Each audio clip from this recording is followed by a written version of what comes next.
Footy Vlogs. Welcome back to another Premier Division review show. Full fixture list last Friday night. JP's with me again. How's it going, JP? You're still doing well, I'm guessing. Yeah, all good, yeah. Yeah, I'll just leave the show. That's all right. We'll start off at Dailywell Park, where Bohemians beat UCD by 3-0. And I think you called a potential banana skin here. And I know for long periods until Bow scored. And that was always going to be the key in the game, the first goal. Bows were poor up to that point, and UCD did have chances in the game, but Junior's goal 2 minutes before half time obviously proved crucial. And it was a shot actually from Lee Burke from distance, and Healy be disappointed that he spilled it. But to be fair to Junior, he was on it like lightning, and he was there to follow up and give Bowles the lead. Dawson Devine penalty in 65. I'm not sure about this one. Sam Todd looked like a good tackle. Great tackle. Would you agree? Yeah. Great disappointed now that the referee and the linesman, I know they only get one view. I always say that it's quick, but just disappointed that they gave that because they were quick to give it. They'll say that.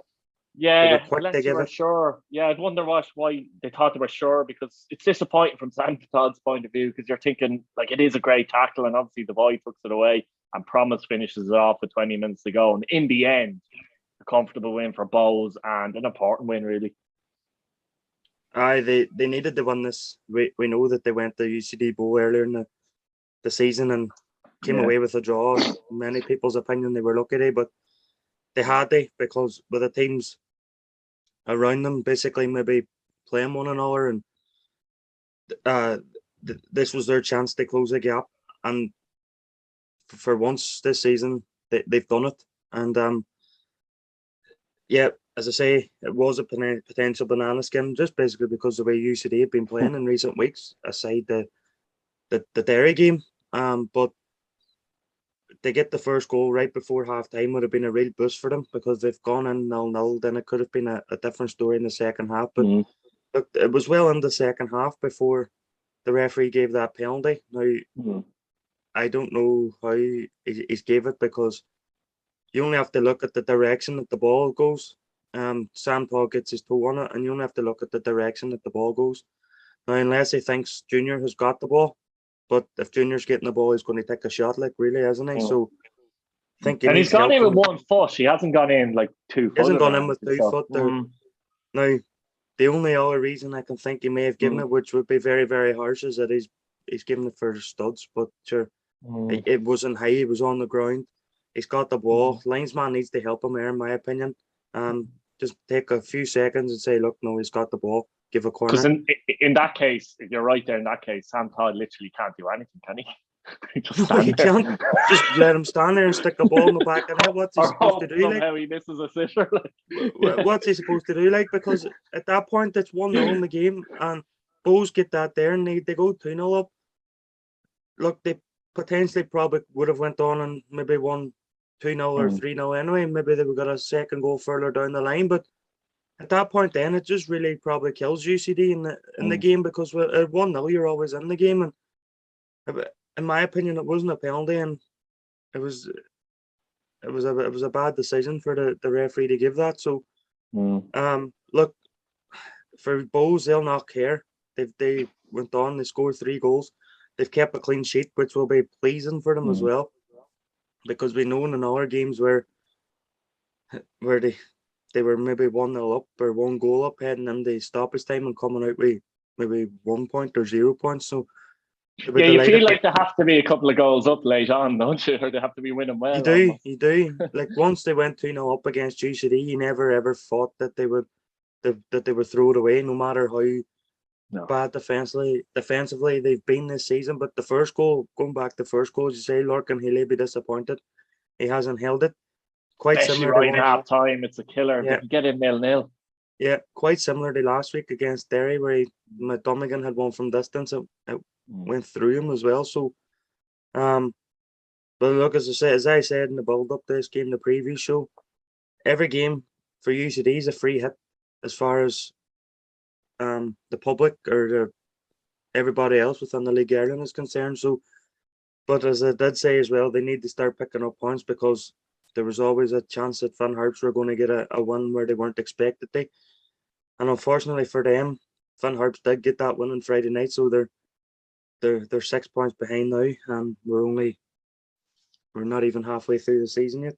So yeah, They're free hits as such, JP, but I think they're starting to lose belief at the same time, and almost at this area, I think they're almost getting resigned now at this point. You can just feel it in them or something. You can feel it, you can see it, and then it's who knows who's going to be left after June or July whenever all the scholarships run out. There's stuff like that there, whatever way it works down there. I'm not quite sure, but I can't see them hanging on to Kerrigan and Whelan. I know people say Whelan isn't get many goals, but yeah, I mean, put them into a better team, better service. Better team, like exactly. I mean, without going too far off the topic, Brandon Kavanagh was a Bray last year. People are saying he was up and down, but that's because he was in, like, let's be honest, a weaker side, and you can kind of keep him out easier. But put players of that in a better team, you're not just watching them. So I believe that, you know what I mean, that's the case there with UCD, you know.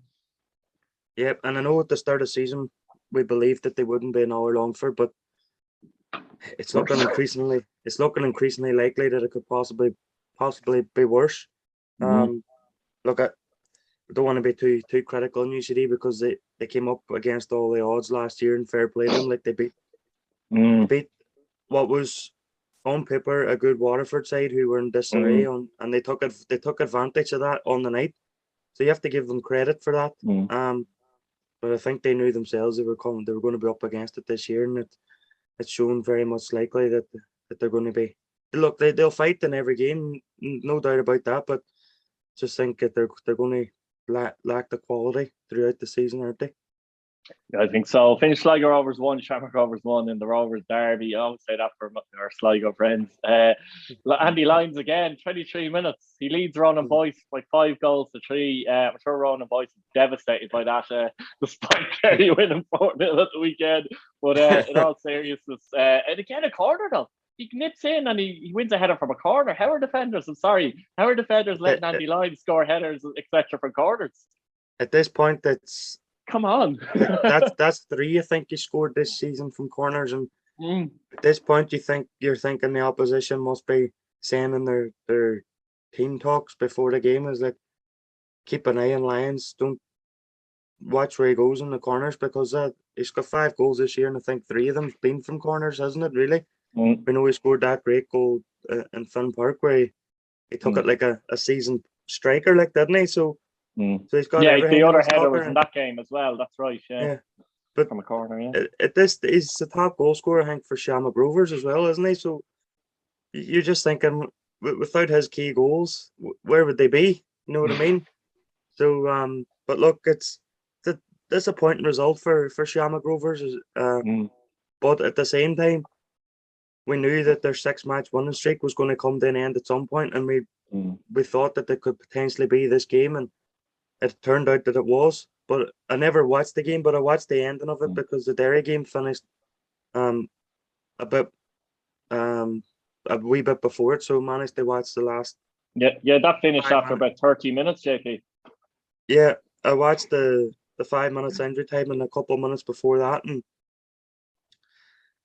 at that stage Sligo were down to 10 men, so they were basically hanging on. And listening to the punditry team afterwards, and especially Alan Colley, he was saying about Shamrock Rovers, they start in 5th gear and they get a goal up and they don't necessarily take the foot off the gas, but they don't get the second goal when they're dominating, and then they do take the foot off the gas, and that allows teams to come into the game. And that's what Sligo seemed to have done on Friday night. And apparently before the red card, there looked to be only one winner, and it wasn't Shamrock Rovers. So I'm sure that, considering how the game went, they'd be happy to get out of there with the draw. But they'd be disappointed. I know they had a great chance at 1-0 just before Sligo scored, but it was a good save by McGinty, didn't Gaffney. But if that goes in, it's 3 points, and that's what you need your keeper sometimes when your back's against the wall. They dig you out, and that's what McGinty did. And thankfully for Sligo's point of view, that they went up by our end and they managed to stick one in the back of net. Yeah, Hamilton obviously equalised it. But I think for Sligo's point of view, they seem to have got out of that rush for now, and they're 3 games unbeaten now all of a sudden as well. So it does seem to be one or the other. But are they back in that run again, do you think? The good run? Well, who knows? Like, it's good to see that they've got out of this run, because I know it started in June time last year or something, and it didn't end. They like September, October time. So The Sligo fans will be delighted that they've eventually got out of it. Like last week against Drogheda, they tried their best. They get back into it, didn't they? Where they were 2-0 up and cruise control after 5 minutes, and then all of a sudden, before the hour mark, it's back to 2 each. And maybe did they get a let off last week when Evan Weir got sent off? It's given the extra man, and they went on to win it in stoppage time. And sometimes that's what you need, a gritty, even though you're 2-0 up. Sometimes you just need, that's what you need, a gritty 1-goal win deep in the injury time, and that's how confidence builds. Like you get the late goals, and it gives you the confidence just to keep going to the very end. And not only that, it puts doubt into the teams that you're playing that come the 80th minute, you're not going to settle for what you have, that you're actually going to go and try and win the game. Like, so for Sligo, look, it's good to see that they're maybe on an unbeaten run now, and we'll see where it goes for them. Yeah, the Buckley red card as well. I have to say, took one for the team. There was a chance Rovers were going to catch them there and score, so I took green out of it. That's what you have to do in those situations. That's what you have to do. He's a seasoned pro, and he's probably realised that the Rovers are on the attack, and he's thinking, I'm on a yellow card already, I have to take him out. All right, I'm going to miss a couple of matches, but if him missing a couple of matches manages a point for Sligo in that particular game, then it was job done, wasn't it? Absolutely. Finished Finn Harps 1, Shelbourne 0 at Finn Park. Massive win this for Finn Harps. We were worried actually about them. We thought Shelbourne might nick it, but it was Harps who nicked it. And that's their second win this season. 2 of them come against Shelbourne, and they closed the gap in Shelbourne suddenly to 2 points. And they'll be a lot happier up in Finn Park now. Barry McNamee with that goal as well, and not only to win it 1-0, but to win it late. And obviously, as you said earlier, 6 points clear of UCD as well. It's a massive 3 points for Harps, and just a little question about Shelbourne again, I suppose. That's the most important thing, is that they've increased the gap on UCD. I know they're still in the playoff, and they'll be liking to finish outside the playoff, but the most important thing for them is that they've increased the gap between them and UCD. And from a football point of view, you can only see that gap getting bigger as the season goes on. So the more that UCD were within touching distance of Finn Harps, the more potentially edgy it could have been as the season went on. But look, this was a match where the home team hadn't won at home, and the away team hadn't lost away. And it's both records have gone now, like, haven't they? But it was a great finish by Barry McNamee. Like, I think I've read that they'd have won disallowed just before that as well. Controversially a handball as well. I'm not too sure personally, but Shelbourne, the shot cleared off the line. I think Conor Turrish might have cleared off the line as well. So, but it was a bit iffy, that one, I have to say as well. And the goal, nice little dummy by Luke Rudden as well, and McNamee finishes. But this was a game where we thought that Shelbourne would win it, but wouldn't be surprised if Finn Harps would win it. And the reason we thought Shelbourne would win it was because they've been so good away from home. And Finn Harps have been not poor, but they haven't been up to the standards that they've set themselves over the last couple of years. And what they've done is that they've dragged Drogheda and Shelbourne right back into the fight, because we did say it was a must not lose. But the fact that they've won it, they've dragged those 2 teams right back into the fight, and they'll be hoping to pick up a few more points along the way over the next winning matches, and get themselves maybe out of that position and put the pressure on the likes of Shelbourne, who people are tipping they'd be nowhere near that, including ourselves, they'd be nowhere near the relegation playoff spot this year. So important one for Finn Harps. Damien Duff will be disappointed, because that's 2 defeats he's had against Finn Harps this season, who've only won 2 games. So he'd be disappointed. But we saw how they reacted to the last defeat against Finn Harps. They need to get a few results at Tolka Park, though. Let's be honest about it, because they weren't going to keep up that record away from home. It's very difficult for any team, let alone a team that's going to be around that position of the table. Like, so they need to start picking up proper wins at Tolka. It was going to go eventually, that record, like, wasn't it? It wasn't going to last forever. And as you say, they need to start picking up home wins, because that's how you build your foundation. You pick up wins at home now. Next week they're home to Sligo and they're home to Drogheda. So they need to be winning one of them. need to be winning one of them, but the one that they'll be really wanting day one will be the Drogheda game, especially. But because after that it leads them into St. Pat's, and then they've got UCD after that too at home. So out of them 3 home games, they'll be expecting they win at least one of them, if not 2 of them. And if they don't pick up 2 wins in them games, or at least the UCD game, you would very much fear for them as the season goes on, because it's 4 defeats in their last 5 games now as well. So, and in between that was a one at the Brandywell, which will be the disappointing thing for the Shelbourne supporters. Yeah, it's hard to believe they won that game. Moving on to Derry City, finished St. Patrick's Day 0, Derry City 4. Smith, of course, we said it on the show. After only took 5 minutes from the score as well. McGonigal with 2, Dunnigan after 60 minutes. There was also a goal that was actually disallowed for offside, which was bizarre, I have to say. I think it was Adam O'Reilly. Adam O'Reilly basically got himself in the muddle, let's be honest, and just kind of kicked it off. Yeah, I thought even at the time I was looking at it going, I failed to understand, but look, it didn't matter in the end as such. The score was 4. There was another goal disallowed in the second half. I think it was offside. Couldn't see it really. But again, that showed kind of though how much, like, it was 4-0, and to be honest with you, 4-0 probably flattered St. Pat's, the home side, as well. And look, Derry were excellent at times in the game for most of the game. They controlled the game, passing the ball very well. That movement, McGonigal, Smith, the likes of McElhenney in midfield was excellent as well. That was key as well, I think, at the game as well. Maybe Pat's got that wrong, if I'm honest. 2 men in midfield, Forrest and O'Reilly, against the 4 of Derry, 4 very good footballers, but even just being outnumbered, they may have got that wrong. But I suppose nonetheless, from Pat's point of view, some of the defending from Pat's in this game, giving the ball away cheaply, carelessly, not clearing the ball when the ball was there to be cleared.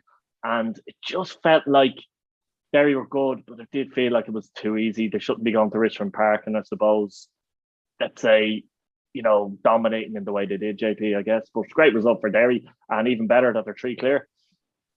Yeah, I know Higgins credited on Reynolds in the post-match stuff. He said in terms of what he said, the players afterwards, that they were good with the ball, but they were even better without it. And I think that's what they did.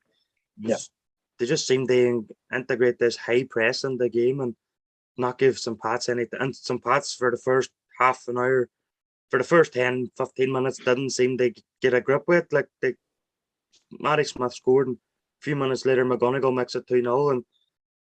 And I don't know how one of the officials hasn't seen that it's come off the defender, because I know Kavanagh's closing them down, but it's hit the defender. But I tell you what, everyone in the stand where I was, the home crowd knew it hit the defender. So I thought, I don't want to be too critical of Rob Hennessy, because he is a very, very good referee.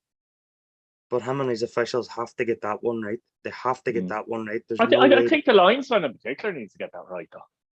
If anyone, it's the linesman. They've got to see, one of them has got to see that it's come off the defender. They have to. It's impossible that they can't see it. But look, apologies, I don't want to be too critical. We've won 4-0. It didn't matter in the end up. But at that point, you're thinking, is this disallowed goal going to come back and haunt us? Because it was 1-0 at the time. Like, you never know. It was 1-0, and after that, St. Pat seemed to get a grip of the game a wee bit, where they weren't making the silly mistakes. But then all of a sudden, Derry flicked the switch, and they did. They started to make, like, the second goal. Many times did they have a chance to clear it from the ball in behind, and then the ball in the box, like, and Patchen sent 3 or 4 of them on the one move for a fish supper. And but look, it's a great first half from Derry's point of view, attacking display. In the second half, even the second half was good, yeah, JP. Second half, they controlled it more rather than went for the juggler. Like, it was a game where you felt in the second half that if Derry wanted more goals, they could have just let the handbrake off. You know what I mean? And they just controlled the game more. They more or less said themselves, we've this game won, and let's just control this game now and see it out. And a great finish by Cameron Dunnigan. Like, I know last week a goalkeeper dropped it on the net, but this week Joseph Anang has absolutely no chance. But great win for Derry. That came from a mistake. I think it was Joe Redmond pass, looked very loose in the middle of the park, but Derry were, I think Mike Smith actually picked it up, didn't he? And Derry were devastating in the counter attack, and it gets played back. And Dummigan was a brilliant finish by Dummigan. Very loose pass though as well to lead up, and Derry took full advantage. I think that's the point too, though. Yeah, he was brilliant Friday. From 1 to 11, you couldn't pick out. From a Derry point of view, you really couldn't pick out anybody, to be honest. But I thought Matty Smith was absolutely excellent. Like he got a goal, he got an assist, he won the ball back, as you say. This was coming, JP. This was coming. We called it a few weeks ago. Yeah, it was coming. I did. I think I may have said either in the review show from last week or the preview show this week that he was doing everything but scoring. Like against Drogheda, he was excellent. I thought keeper denied him with a great 1-on-1. Against UCD, he was trying his best. He saw an opportunity to get his first goal, but he went down to Friday night within 5 minutes. He gets himself a goal, and his confidence is up. And for the rest of that match, he was absolutely excellent, as was everybody pulled on a Derry City shirt.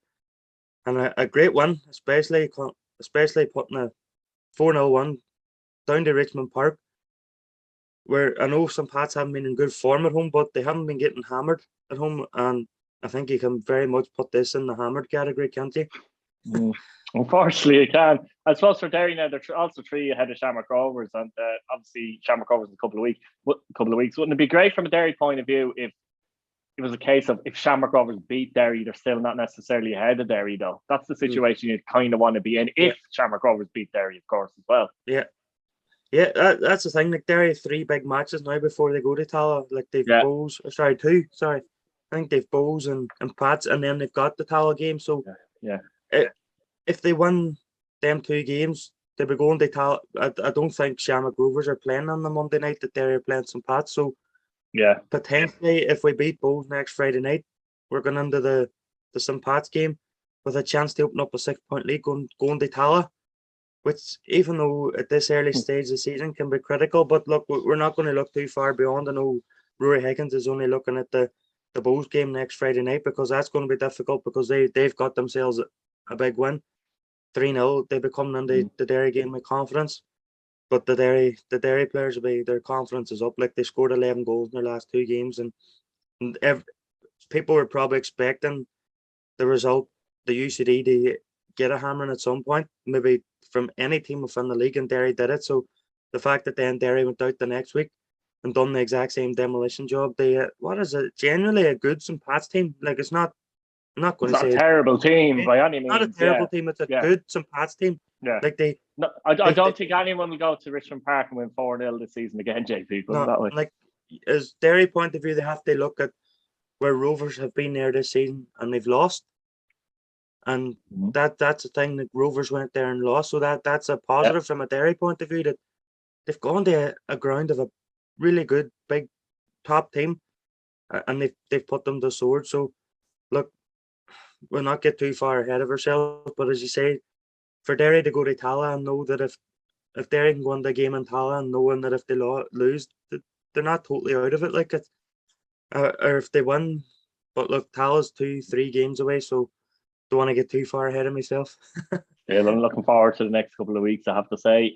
Finally, at Oriel Park, finished Dundalk 4, Drogheda United 1, and Dundalk got full revenge for that defeat ahead of the game earlier on in the season, where they were very poor. I remember calling it at the time, but since they've improved dramatically. Darragh Leahy getting 2 goals, Pahu with penalty, John Martin on 90 minutes after Ryan Brennan pulled one back, and Leahy has done well with the free kick from Keith Ward to read it and get in and score, and the second one, Drogheda will be disappointed with the defending there. They have to be disappointed. It's a bad ball in, actually, by I think it was McCarry, if I remember, and it goes through everyone's legs, and Leahy must think it's his birthday, and makes it 2-0, and that's early in the second half. So that finishes the game as well, and Drogheda probably have no answer after that. The penalty in the rule book, you see, the problem is with penalty, in the rule book it's a penalty, but it's a bit harsh because Keith Cowan falls over. There's not much he can do to put his arms somewhere else. Like, he doesn't go like that. There's not an awful lot he can do, but unfortunately, in terms of the rules, correct me if I'm wrong, that's a penalty, isn't it? It's a tricky one, because now I was driving in the car yesterday and I was listening to Radio 5 Live, and I think the Burnley and Watford game was on the radio, and Watford had a similar shout for handball, which Mm. I haven't actually seen it back to see if it's something similar. But from listening to commentators, he was sliding, but the arm was out and it hit the arm, and that's basically what Keith Cowan did. He was sliding to get the block, and the defender pulls it back. But it's a tricky one because in the law, you understand his hands away from his body, blah blah blah. But at the same time, Like, how do you change? Yeah, how can you if you're change that sliding, somehow? if you're What do you sliding, do? Yeah. if you're sliding in to get a tackle, where do you put your hands? Because that probably is a natural position for your hand to be when you're sliding in to get a tackle. So Hands it's on a the ground. tricky Yeah, one. exactly. Yeah. I'm not. It's a tricky one, that, but Mm. I would say it is harsh. But if it's your team, you're screaming for it, basically, aren't you? So, but Yeah. let's not get started. Like the first two goals are totally avoidable. Like the first was a great free kick by Ward that hit the bar, but nobody followed it in apart from Leakey. And then the second one, the first defender misses it, and Keith Cowan lets it go, and Dara Leakey is a tap in, and he'd never scored apparently for Dundalk It's before. 2-1, yeah. 2-1 night. Is he that's 2. Is he in the frame now for the? Do we add him to the Andy Lyons random points? He needs another one to be added in. He needs another one to be really in there, I think. But it's a good one for Dundalk. They're up to third now, and you think at the start of the season, like we did think that they'd be in that pool of teams that would be challenging for the European places. But do you look at JP? Sorry to cut across. Do you look the hardest team to beat out of that cluster of teams going for third? I think so. And I think they're going to be the most consistent now. I think they're in their groove, Dundalk. Look, I don't see them catching up and keeping pace with Derry and Shamrock Rovers, but I think that they've, since that Drogheda defeat, I think I'm just looking here, they've won 4, drew 1 and lost 1, so that's a magnificent response. Where before that they beat Shamrock Rovers as well. Yeah, exactly. Where before that they had won 1 game or something, which was against UCD, and they'd drawn 6. And I think they'd beaten UCD and Finn Harps, and they were their only 2 wins up to that point. And the rest of them were basically draws. They draw them off 4 or 5 games. 5, so it's a good response. They had Drogheda, and they've literally now started to string results together. And I think I might have said it in a previous show, but I think that the Dundalk will be hard to stop going forward here now in terms of the teams that's challenging, because you see Pats, their home form's inconsistent. Dundalk at Oriel Park are going to be hard to beat. They're a team that you could see maybe going to. I know they went to Tala and lost the other week, but that was off the back of a Friday, Monday. That point, actually, JP, they picked up at Richmond Park a few weeks ago when Pats really should have won the game. That looks like an even better point now. You know, that kind of way. It does. All context comes into everything, doesn't it? It does. Like you may look back at it and say, "Oh, it's 2 points dropped," or we had a chance there and we didn't take our chance to go and beat them. But when you look at it now in the context of things, where they've got that point at Richmond Park, and that's a point that has them above some Pats at the minute. Like so, and not only that, it gave them they've got a lot of confidence. I think now Dundalk, Stephen O'Donnell's been in there now, got his feet on the table. Players are starting to know one another, and as I say, I can only see them going from strength to strength here now for the season going forward. Like from Jotland's point of view, they obviously went in that unbeaten run of 6. They've now conceded 7 though in 2 games. And remember the start of the season, they were conceding what you would say silly goals as well.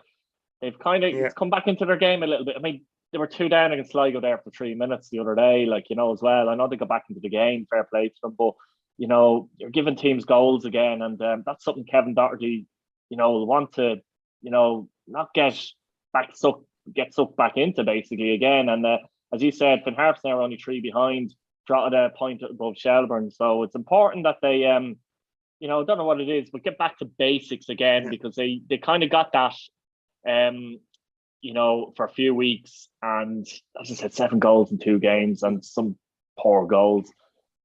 It's not really good enough, is it, really, from their point of view? No, like you see the performance, you were there in Easter Monday they put on against Derry. You saw that they were determined. They were fighting like dogs to make sure to protect their goal. Like Derry bombarded them in the second half, but they were throwing everything in front of Derry. They prevent it, and they just need to get back back to that what they were doing previous when they were in that 5-6 match unbeaten run. Because as we said, the start of the season, they were conceding goals. Like they beat UCD, they scored 4 at home to UCD, but they conceded 2.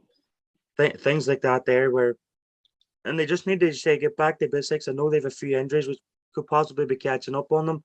There's a few of them on the way back soon, but they're mainly attacking players, to be honest, like Star Mark. Yeah, so Foley's a few weeks away, I believe, as well. And Dean Williams should be back soon too. Yeah, but what them the attacking players would give them would be give them options to get the ball up and hold the ball up and relieve pressure in the defence and stuff like that there. So look, Drogheda will know that, and their fans will know that they were never going to be in the teams that were going to be up at near the top or whatever, that they're in this sort of grip in the middle of the table, but they'll be wanting to stay away from the bottom. But as I say, that result for Harps on Friday night has really dragged Demons and Shelbourne right into the fight, where if Shelbourne had managed to get the win or get a draw to it, that would have relieved pressure for quite a few weeks that they've.